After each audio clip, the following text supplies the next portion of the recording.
प्रायोजक राम बंधू चिवडा मसाला आणि चकली मसाला।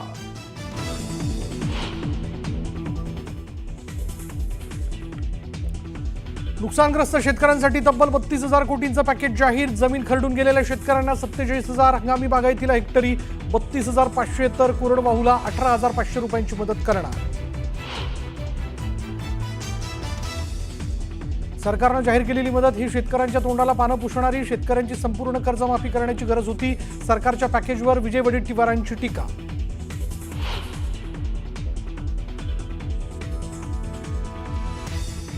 आमची डोकी फुटणार असतील तर पुढची जबाबदारी शासनाची। ओबीसी नेत्यांवरील हल्ल्यानंतर मंत्री छगन भुजबळांचा सरकारसह पोलिसांना इशारा, तर जरांगेंवर ही घणाघात।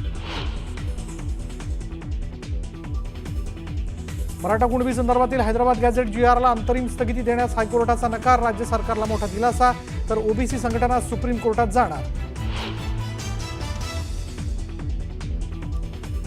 शिवसेना धनुष्यबाण चिन्हाबाबत उद्या सर्वोच्च न्यायालयात अंतिम सुनावणी। धनुष्यबाण कुणाला मिळणार याकडे संपूर्ण राज्याचं लक्ष।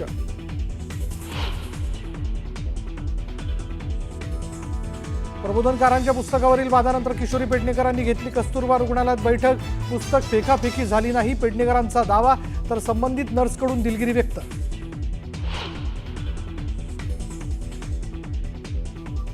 ठाण्यातील अभिजात मराठी भाषा गौरव सोहळ्याला मंत्री गणेश नाईक अनुपस्थित। नाईकांच्या गैरहजेरीनं एकनाथ शिंदे आणि नाईकांमधला कलगीतुरा टळला। पंतप्रधान नरेंद्र मोदींच्या हस्ते उद्या नवी मुंबई विमानतळाचं उद्घाटन, तर मुंबई मेट्रो 3 विविध विकास कामांचाही शुभारंभ करणार। BKCतल्या ग्लोबल फिनटेक फेस्टिव्हललाही राहणार उपस्थित। दरवाजात बसण्याच्या वादातून धावत्या ट्रेनमधून प्रवाशाला फेकलं। कर्जत भिवपुरी स्टेशन दरम्यानची धक्कादायक घटना। आरोपीला कर्जत रेल्वे पोलिसांनी घेतलं ताब्यात।